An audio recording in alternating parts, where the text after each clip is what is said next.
Good morning, everybody. It's almost 9 o'clock. Um, I see about 60 of you are online already. I do want to take a minute. If you could share with your friends, there are still a bunch of people that don't know how to connect to the right class at the right time. If you could please share with them, I am looking right now. So maybe you can text your friends and remind them that we actually have class in live. When I look at the link, I'm actually showing about 50 or 60 people are in the wrong class. They're in the workshop for tomorrow. So can you please maybe on Facebook or something post to the class members a reminder that class is actually in live, and that we need to be over here. Now, hopefully everybody can hear me. I'm already seeing questions. Good morning. Good morning. Okay. Thank you. So I will go ahead and I've got that up. Now, what you're seeing this morning on the screen, you should be seeing last night, and I actually took a photograph of it this morning before class. This is the MOH website. We're going to have 3 basic discussions today. During class, I'm going to spend about the first 20 minutes talking about some rates and again, a little bit about incidence and prevalence. Thank you, Mohammed. Please tell them I appreciate that. Good morning. Okay, so I'm going to start by showing you all some rates. I have gotten questions from, I would say probably 20 or 30 of you in the class. Out of 688, that's not that many. But it's enough that I do want to go back because I feel if that many are asking me, there are probably some that aren't asking. Okay, now, what I want to say is that incidence and prevalence, first of all, keep mortality rates separate from incidence and prevalence. If you're looking at this screen right now, I just want to talk to you about what they give you and what we can figure out from what they have. Up here in the top left-hand corner, they give us the total number of cases of COVID that have happened. In the bottom left-hand corner is the number of new cases for that day. I can tell you that the 4,519 is included in this total because I see a lot of you, the questions I'm getting are, who do I exclude? Who do I include? What am I talking about? There's not, that's why it says patients at risk when we talk about certain rates, because it varies from group to group. For some of you, I know you're looking for that hard answer of saying, Dr. Heather, just tell me what the rule is and I'll get it. Well, the rule is patients at risk. The problem is that patients at risk can change based on the disease, based on what we know. So I don't want you to get logged in. I'm not trying to trick you up. And I know some of you are going, but I'm really just trying to really understand. It is at risk. The more you learn about medicine, the more you'll be able to know who is at risk and who isn't. Think about it this way. We started talking about lung cancer and NCDs last week. Who's at risk for developing lung cancer? Well, there are more people that are more at risk than others, one of those being smokers. So I'm expecting that smokers will be in my risk group versus non-smokers. Maybe I'd say they're not in my risk group. It just depends on what I'm trying to measure and what I'm trying to have my statistics show me. Okay? Now, that being said, then if you notice, we've got a couple other things. Okay? 4519. It should be clear. That's all it is. It's just 4519, which is the number of deaths. Okay. On the question of the bottom number isn't clear. Again, it's not about right now knowing the numbers. Okay. It's about me explaining what they're showing. Okay? So thank you for the question. And Eva, all my recordings are recorded. So they're all here. Are people who get COVID at risk of getting it again? Shamuk. Yes, what we know is that some are. Right now, we don't know how long immunity lasts and how long it doesn't. So we don't have an absolute answer on that.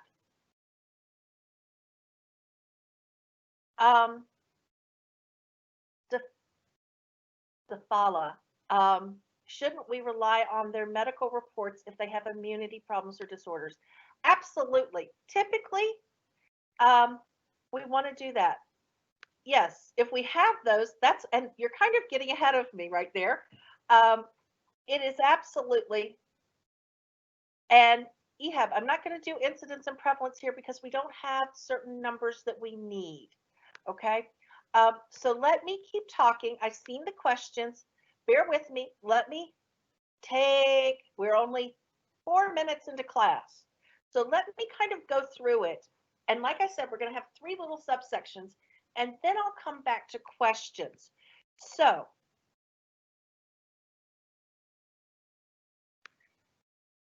what I want you to know is just when looking here, and I'm actually going to share 4 different screenshots with you from 4 different locations because not each location doesn't give me all the numbers I want.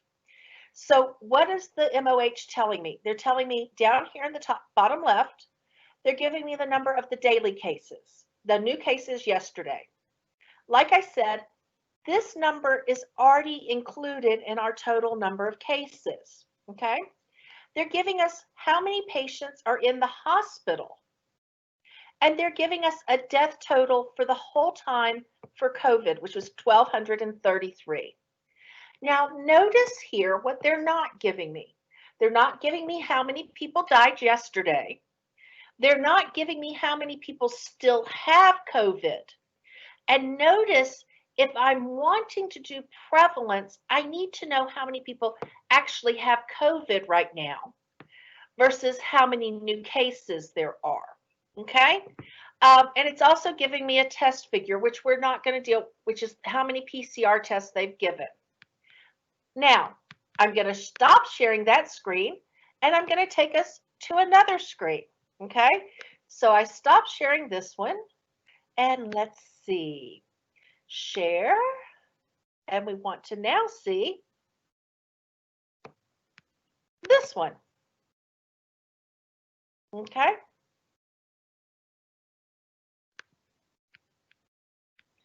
What you should see right now is this is now out of the Jordan Times from last night. Okay, what we have here is them taking some data from MOH as well as other data that MOH doesn't put clearly on their front page of their website. Okay, if I look here, what you're going to see is, notice again, it has the total number of cases that have happened in Jordan. This has been since the beginning of COVID. So if we're talking about the total number of cases, if I wanted to know the period prevalence since COVID has started, I could take this number and put it over the population of Jordan. Now, ideally, I should know what the population was in March, and I should know what the population is now in November. I should add those two together and divide by half. That is the average. And some of you are going, well, what about the risk, or what about this? The reason why I'm talking about this very quickly, and I will talk about it tomorrow again for those of you that come to the workshop and still have this question, is we assume that if we take the population at the beginning and we take the population again at the end, it accounts for deaths, it accounts for migration, it accounts for those changes that are happening as we go through. So we take the halfway point and it kind of gives us an estimate. It's not a perfect measure. Unless we follow it day to day to day to day, on every day, and know every hospital rate and every doctor's rate and every testing. And that's what the CDC does in the United States, or is supposed to do. Okay, for us as a government, it is very expensive. It is very time consuming. In Jordan, I know they record those records, but they don't get submitted automatically and quickly. Okay, it's just a difference of systems.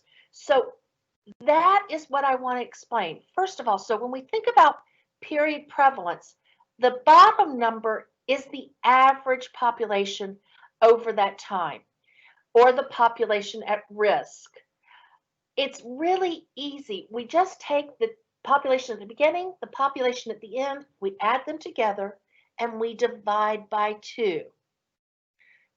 That ideally, like I said, is an estimate that kind of takes into the deaths and the births and the people that have moved into the country or out of the country. And that's because population is always changing. It's not that 2,000, 10,250 for the Jordanian population. I went to a new website, and 2 days ago they said as of June, it's now 10,766. So these numbers are continually changing. So it's really important you just understand that we have to be a little flexible about what days are you talking about, which time frame was it done. Okay? So what it does show here is it gives us a couple of other things. Notice that here now it gives us the daily case rate, which was the 415, which is part of this 109,000. The other thing it does differently than the MOH website is notice it gives us the total deaths over the daily deaths. Okay? So this is just giving us a daily rate. Okay? Again, we have the number of treatment, and it gives us a couple of different things that I think are interesting. It gives us the number of tests done on the day, and then the total that PCR tests done yesterday were 23,000, and the tests so far being over 2 million. Now, what I do want to show you, and what would be important when I look at this, and a lot of our concerns and questions that you've raised is, how is Jordan doing compared to other places in the world? Well, the same way you all look at a class average, if I give the average for an exam, and let's pretend your midterm exam, I come in and I say the class average was an 82. Does that mean you made an 82? No, some of you are going to look at your grade and go, oh, I made a lot better than an 80. I'm much higher than the class average. And some of you will go, I'm right around average. Okay, I'm at the class average. And some of you, unfortunately, may do poorer and you go, oh, I'm below the class average. And you get concerned and worried. What they have given us here that we could do, and what we know, is we kind of know the Jordan population just from statistics, the general estimate of Jordan's population, and we know how many cases there have been. So we could take the total number of cases that have been in Jordan and our population, and if you look down here, I'm going to blow it up just a little bit. Down here in the bottom left-hand corner, it may not be clear, but it says there have been 50 million cases, and we know 50 million cases. Now, we're not going to deal with who's recovered or who's died. Yep. Okay. We know the global population of approximately 8 million. So we could compare the number of cases in Jordan to Jordan's population and estimate that per 10,000 or per 100,000. And we could also then come down and go, okay, 50 million in the world, and do that over the world population. And we then compare those two. And that gives us a way to say, is Jordan doing similar? Is Jordan's rate higher? Is Jordan's rate lower? The reason why I am spending time talking about these stats is we use those stats then to go, oh, if Jordan's rate's higher, what do we need to do from a policy perspective? if Jordan's rate's lower? Are we concerned that we haven't reached our peak yet? Is it going to grow? Is it not going to grow? These are the things we're using these numbers for, okay? And I really want to show you, okay, coming back in, it gives us a couple of things. There's something else that this article talks about that I want you to see. So let me blow back up, and I'm going to come down, and notice down here, they give us something different, which is really going to be important when we talk about health policy, okay? They talk about how many patients were discharged on that day, but it doesn't tell us how many have been treated or have been cured from COVID in total. So we're looking to different pages for different pieces of information. What it does tell me is it tells me that 230 patients were admitted on Sunday. Your health minister has estimated, based on previous admissions, about 5 to 6% of the population in Jordan that gets COVID ends up in the hospital. Okay? Yesterday's rate, remember, was 4,516. So if I look at that and said 5%, eventually we'll probably be hospitaled from yesterday's new cases. That's over 200 new hospitalizations. This is why we are dealing with the policies and the beds, which is where I'm really going, okay?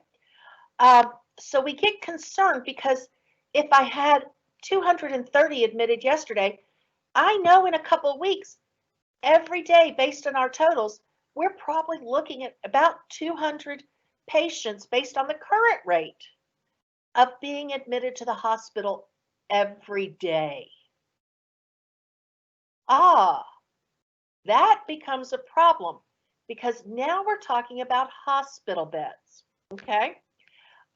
If I scroll down a little further, you will notice that it says of those 230 were added, making it a total of almost 2,000 people in the hospital right now.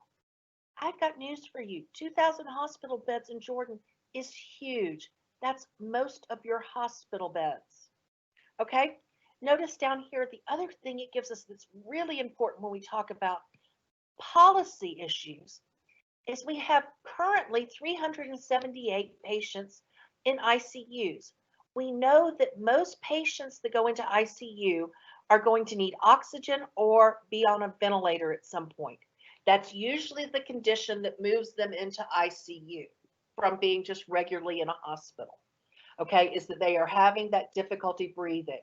So we end up supplementing with oxygen, which we can do a whole lot more people, but a lot of them, the oxygen doesn't add enough, so we end up having to have respirators. The UAE has sent more respirators again this past week on a mission to Jordan. The third truckload or plane load came from the UAE with more. Now, here's our problem. So let me now go to another screen and show you where I'm getting some more information, okay? If I show you this, and let's see, latest, that's what I want.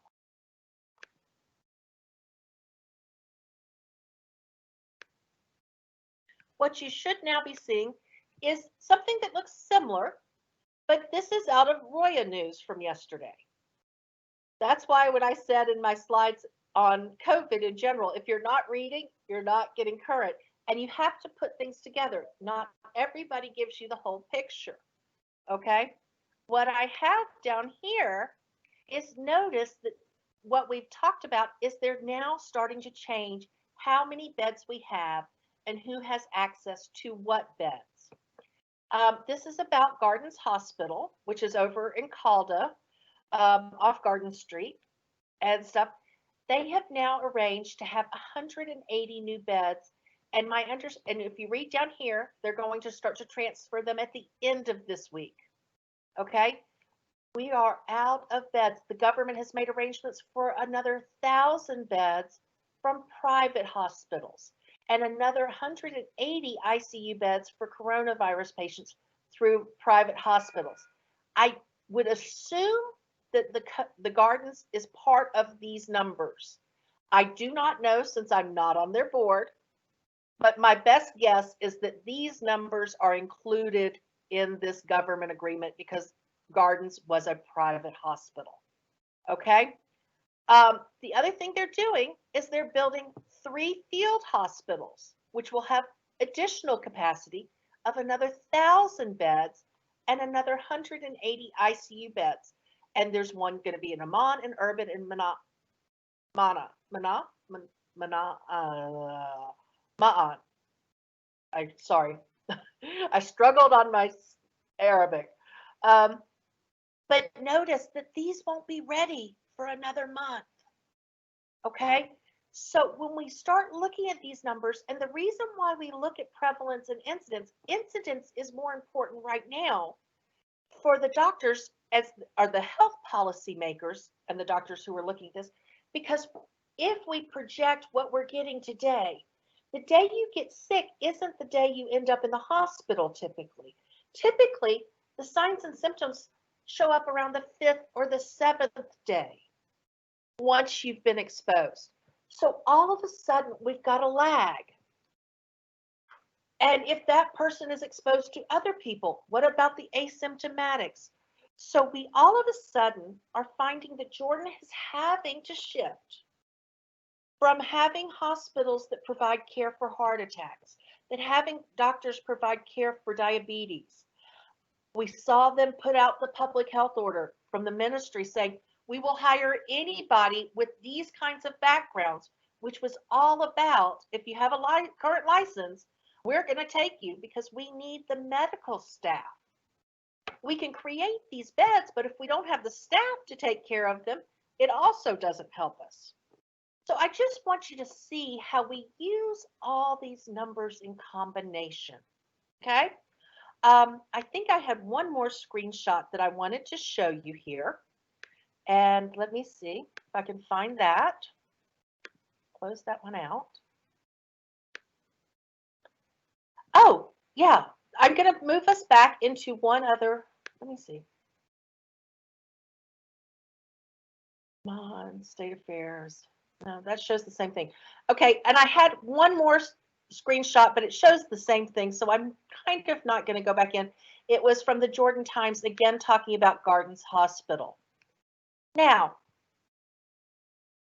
just for those of you that want to see it, I can share it. Share Gardens Hospital. This was the article that actually posted last night from Gardens Hospital, which again, it starts off with talking about, as you see here, the 3 field hospitals. Okay, and again, it gives the same similar numbers that we saw in the Roya piece about the 180 beds, 140 ICU beds, total private sector agreement, 1,000 beds with 180 ICUs for COVID patients.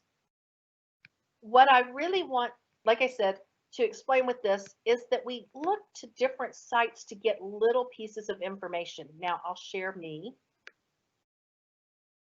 as I do this. Okay.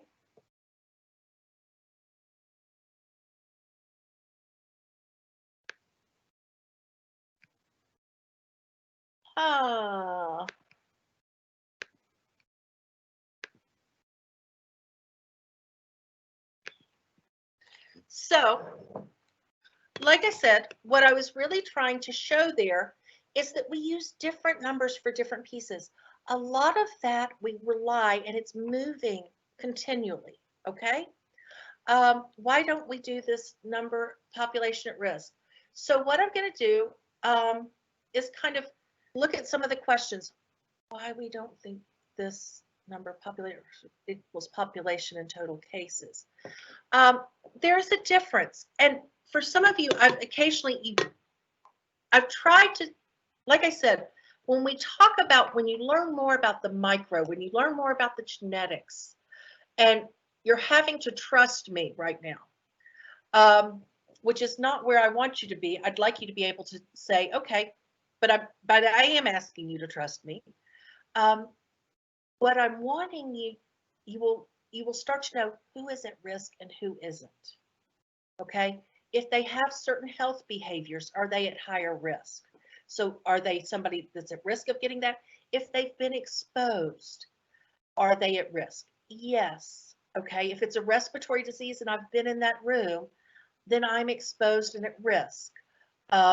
It's the same way if I give you an example of being on an airplane and somebody gets off the airplane and all of a sudden a couple days later is diagnosed with measles.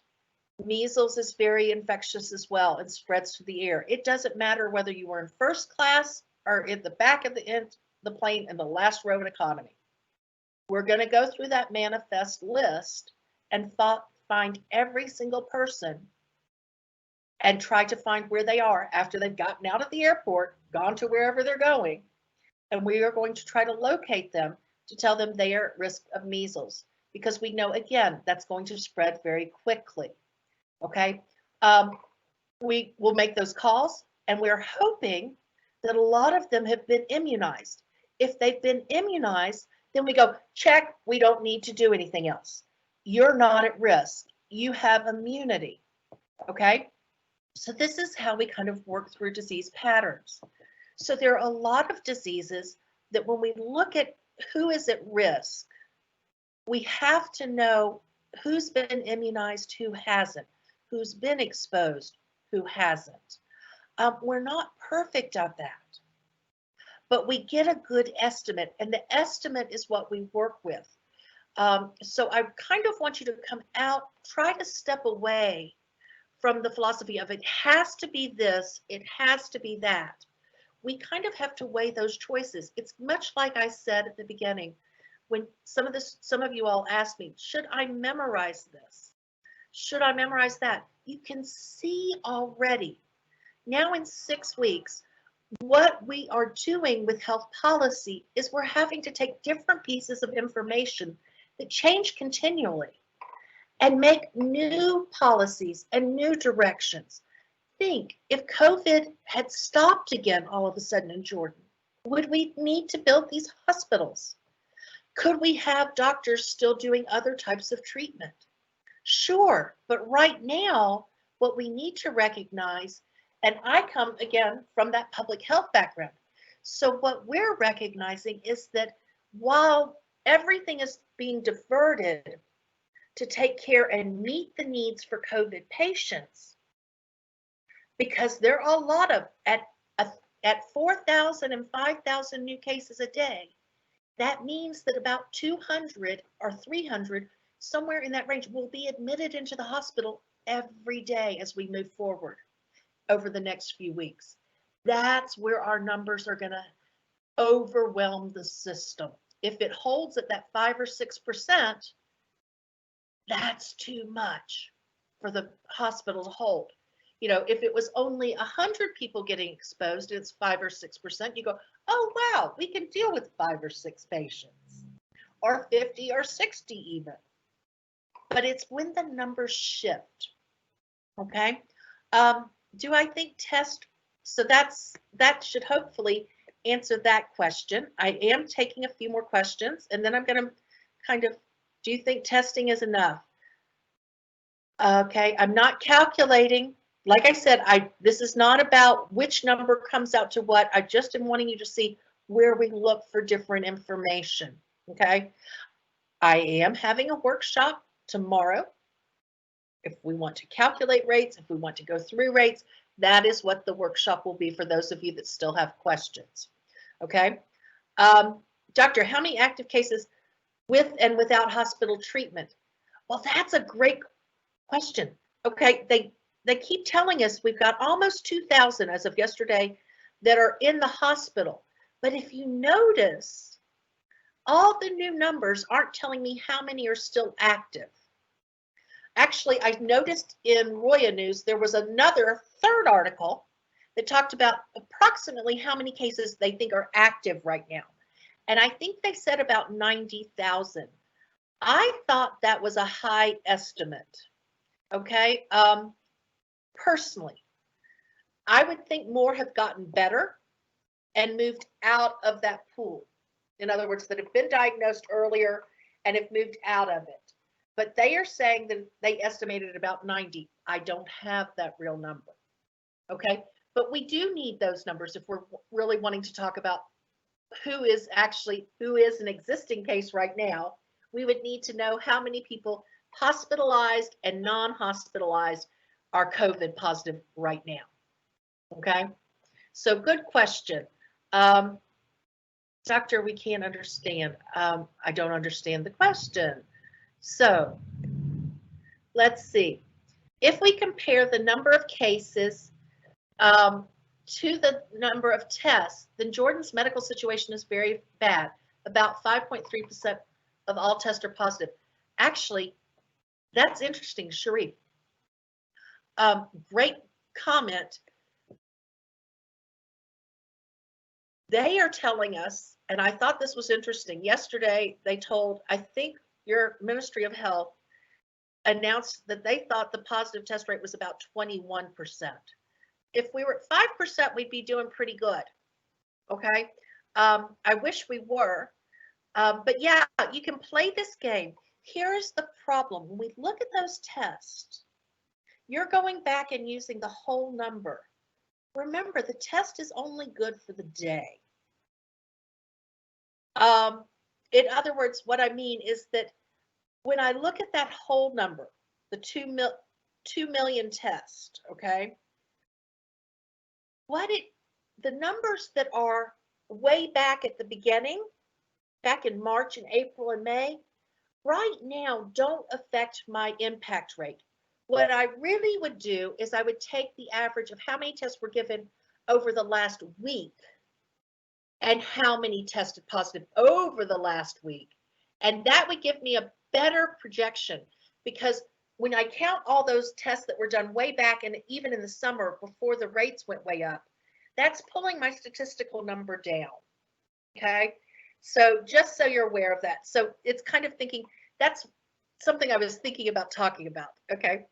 How many? So that was excellent.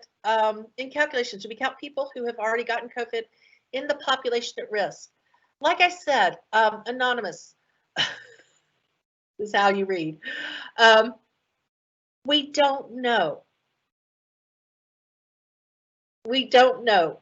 I typically, and most of us in the field right now, are thinking that you have immunity for at least 3 to 6 months. 3 months is about all we know, because guess what? The disease is only 9 months, started 9 months ago.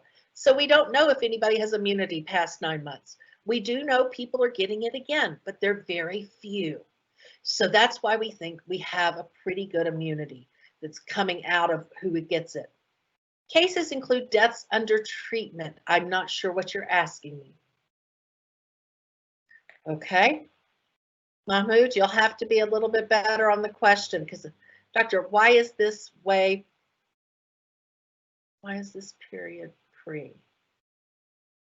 Again, guys, some of you are giving me questions and asking me things not in a complete sentence that I can quite understand. Okay. Where is this file? There isn't the file. This is just, I started class today to talk and kind of show you what is going on again, and because I was getting questions from students. So I am strictly showing you newspaper articles from yesterday to show you where the numbers are and how policy is changing. Okay. People who have COVID are those who are under treatment or not. Some are under treatment and some are not. Like I said, what we know is some people stay at home, they get better. A lot of people, the majority, only about 5 to 6% are what we've heard, at least from your Minister of Health, only about 5 to 6% end up in the hospital. Okay. Now, I've gone to 30 minutes on this, so I need to shift the gear. Now, the reason why I showed you all that is I want you to come back, and now I am going to a lecture you have. I'm going back to the Health Policy Changes 3B lecture. Okay. I'm going to go ahead and share that screen with you. And I'm on page 8 of 15, or slide 8 of 15, for those of you quickly trying to get there. Okay. Let's see. Send live. I'm hoping it's now sending. I see you all still seeing me. And it's saying it's taking a minute. I see it spinning.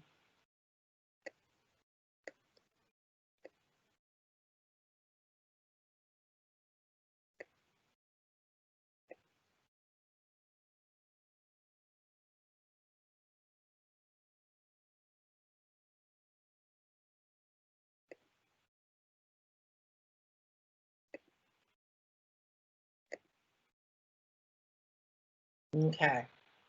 I think now,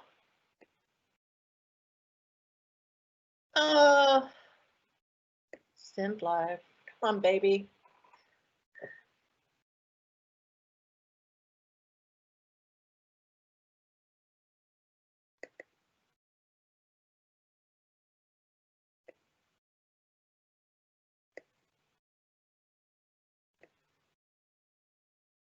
I'm still here.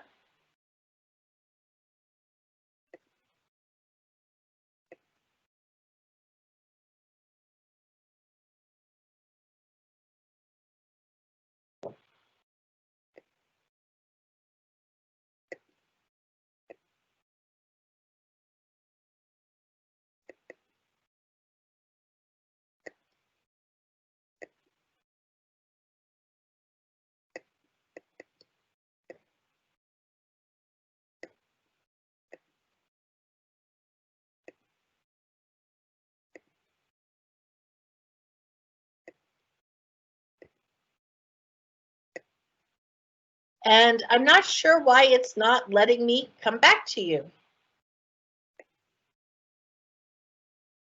So I'm hoping you're hearing me. I'm still having technical issues of trying to make it now share the screen. I am not sure why it will not send this link live, since we've seen all the other links and this is on my desktop. I'm apologizing.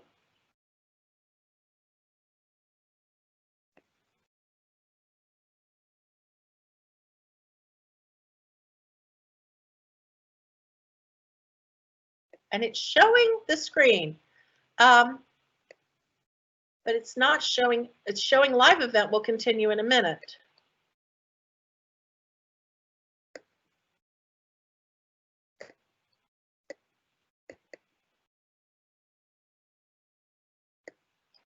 So I'm not sure why it's not flipping over. I apologize, guys.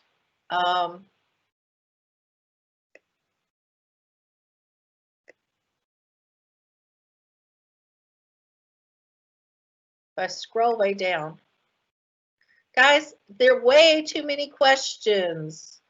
Okay. Are we going to just, okay. I can't get the screen to come back up. I do not know why.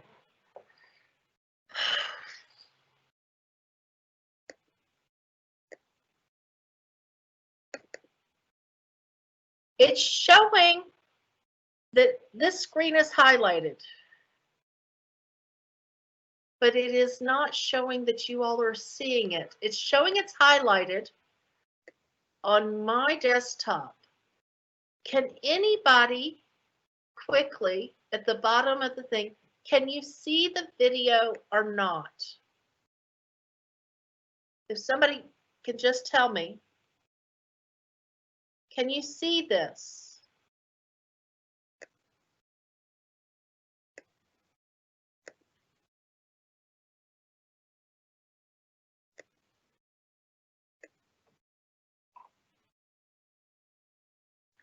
Well, you get me back.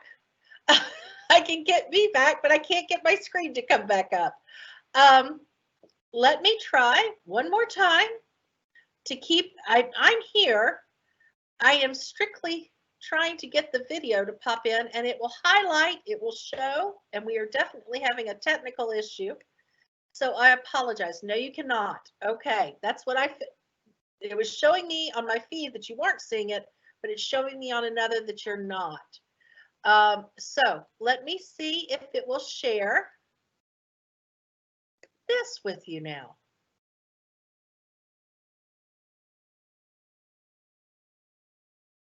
And I think you're still seeing me. Yes.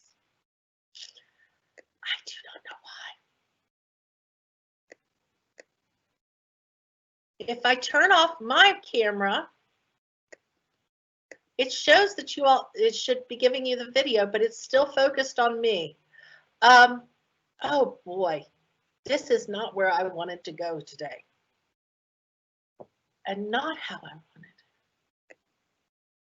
Share content, send live. Okay, I'm going to turn me off again. And I apologize on the technical. So let me turn me off, see if it will give you.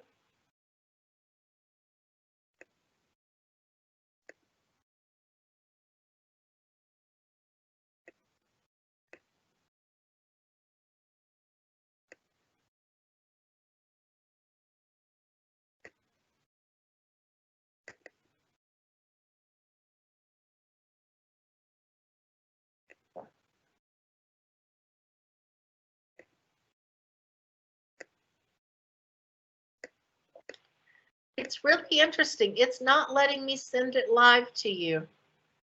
Okay. This really messes up class.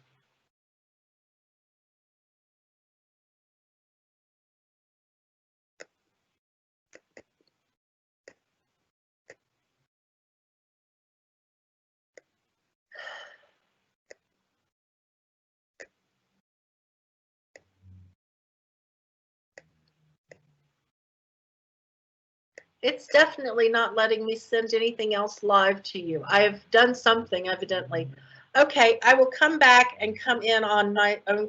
It's evidently only going to show me, which really sucks. Okay, I apologize. So you get to look at my face for another 10 minutes or so. What I will do is let me scroll back up to some of the questions then. What I would like you to do is a couple things. I'd like you to, between now and Wednesday when we have class, I'd like you to look at the slides from HP Changes 3B. Like I said, I was going to start with the death rates, which is why I started talking about the mortality rates in Jordan. What I wanted you to look at was I want you to look at the differences. When we've been doing different rates, we've been talking about demographics, okay? And with those demographics, we've looked at age, and age is something that's important when we talk about COVID. And what I thought was interesting is I put a couple of slides together, and it has images that show the death rates from those that are in their 20s, the death rates from those in their 30s and 40s, the death rates of those that are much older to compare.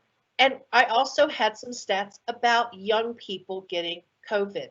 While you're less likely to have reactions, you're still at risk. Okay, so I wanted to look at these. I want you to take some time and look at the slides 8, 9, and 10 was talking about demographic factors. We were measuring things based on school. We were looking at how children in schools can be a demographic, okay? And the rates different, are they different among schools? Are they higher among certain types of schools? Okay, they talked about rates and demographics related to having cardiovascular disease. Please show my slide. I'd be so happy.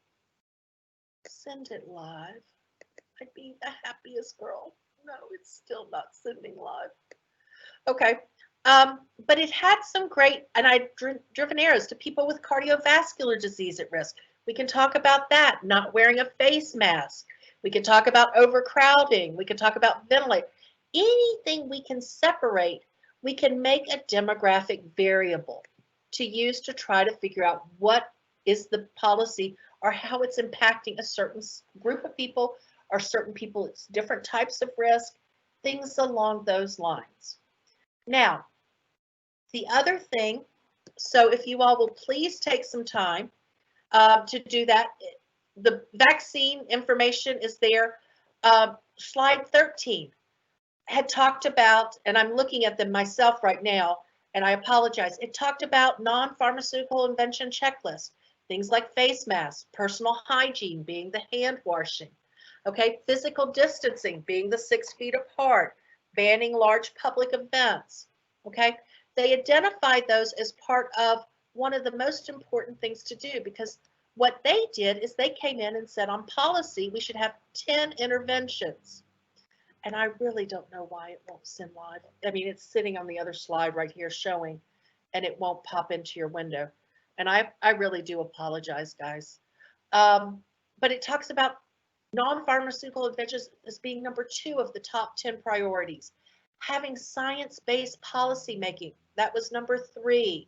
Timely and consistent data collection, that's number 4. Protecting vulnerable groups, that was number 7. I'm not asking you to memorize all of them. What I am asking is think about those things. Everything we're doing is talking about what I would think is kind of common sense. In other words, we're really wanting to talk about what should we do next based on the numbers, based on the statistics, which is what we do, how many people are dying. Like I said, if it has a low case fatality, we tend to do less than when it has a very high case fatality, except when the population gets too big and the sample size of those that get the disease gets too big. That's why we talk about COVID all the time. Right now, this morning, I looked at your case fatality. I calculated out of the 109,000 cases and how much, almost 2,000 deaths, we're at 1.12% case fatality. Okay, that's pretty much been holding. Remember, we went up, we went to 1.4, then we start 1.2, 1.4, and now that the cases have gotten big again, as the number keeps growing, we've stabilized at about 1%, just over 1% of the people die. Some people are willing, they then go, oh, well, 99 out of 10 times, 99 out of 100 times, I'm going to live. Yeah. So I'm not going to wear a mask. Do you understand? So we have to think about how we change. And when we started the thing that Dina brought forward about wearing a mask and socially distancing, those become important. But here's natural human behavior. If you read the article that I popped in about how people assess risk, if they're thinking, only 1 out of 10, 1 out of 100 chance I'll die, maybe I don't worry about it so much. Maybe I go about living my life. The problem is if you're one of those people, and we've got enough people in the community that have it, that we have no way to protect them. So we have to think about it from a different perspective, okay? Let me see if I see a few questions, okay? People who have COVID, are those who are under treatment or not? If you're diagnosed with COVID, you have COVID. Whether you have to be in the hospital, it's kind of like, do you have a sore throat? Well, you can have a sore throat and be diagnosed with strep, okay? But you don't have to be in the hospital to have strep throat, but you do have strep. So it's not about, are you in the hospital or not? It's about, once you get to the hospital, we know your outcome is not good. What we know is if we go back to the very beginning, and one of the first slides in 3B, is that once you get into the hospital and the hospital itself, you have a 5% greater chance of dying, okay? So if you're one of those 2,000, now all of a sudden your odds become higher of dying. If you're in the ICU, your odds go up by 15 times, okay? So we're looking at different situations for different scenarios. If I go back up, let's see. Miriam, you said Amman, and I'm going to publish this, always has the highest number of cases. Is it a problem or is it normal because Amman is the capital?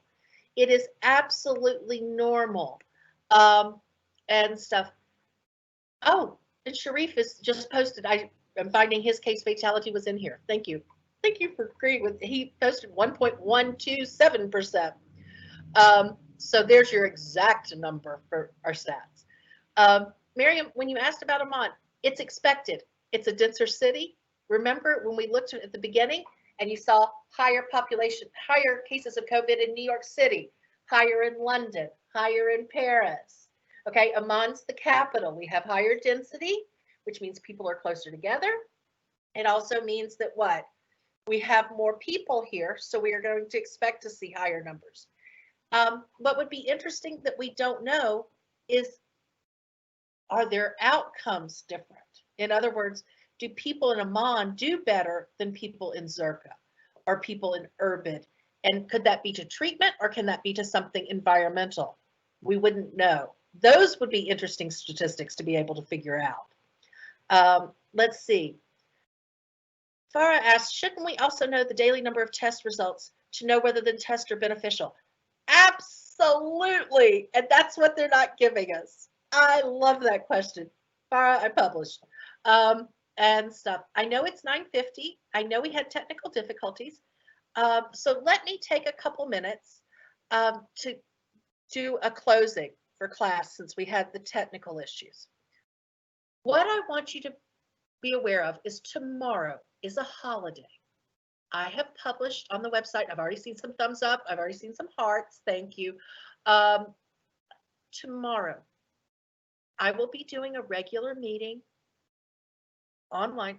It is not required, but for those of you that still want or feel confused at some point about prevalence and incidence, a lot of you get it very clearly. You send me your number, you've sent me some numbers and you go, please check again. And I'm like, oh, but you get it. Okay. For those of you that are still struggling, I hope today in the beginning of class gave you the idea that you're not looking for something absolute. It's not concrete, okay? But I will be there tomorrow from 8:30 to 10. We'll have a little workshop just on incidence and prevalence, okay? So if you want to join, you know, you have the link in your general folder and it is there. Now, the other thing is I know about 400 of you are attending class right now because it tells me I have 412 attendees. It'll give me the roll later, so I don't know who those 412 are. I have to laugh because about 450 of the class members have taken the vaping survey. I still have 200 of you that haven't, and I hope that the 200 of you that haven't, or maybe some of you are in this class today, and you will go back and finish the survey. I'd like to post those results to the class next week, and I'd like for us to also be able to have some time to talk about the prevalence and the demographic factors there. If you remember when you took it, I said, think about the demographic things I'm asking you about. And I'm going to see how good you all are keying out what we were asking you about related to why we might be asking you certain things in developing a smoking policy when it comes to Jordan, or a vaping policy particularly. And stuff. I do apologize. The other thing I want to make you aware of is while I do post and copy, I download the videos and put them into the channel that says all your videos and have the date on it. For those of you that when you attend the actual live lecture, so you know, if you go back into your calendar where you've attended, if you open the event, it will let you download the video anytime. You don't have to be in MS Teams. A couple of you had at the very beginning very wise and saw that. Yes, it is there. I just didn't, I kind of figured you'd find it, but I do make it also the other way. But just so you know, you have two ways to access the video. For those of you that, and also one last thing, I don't know at what age you vote here. I know in the US it's 18, so I assume you all vote around age 18. Tomorrow is the holiday because of elections here. Please vote. It makes a difference no matter where you live. Yes, it does. So I encourage you, if you're eligible to vote, please vote in your area for what you believe in. It's always important. And I will see those of you that want to attend the workshop tomorrow. And otherwise, I will see others of you in class on Wednesday. Bye. We'll end it.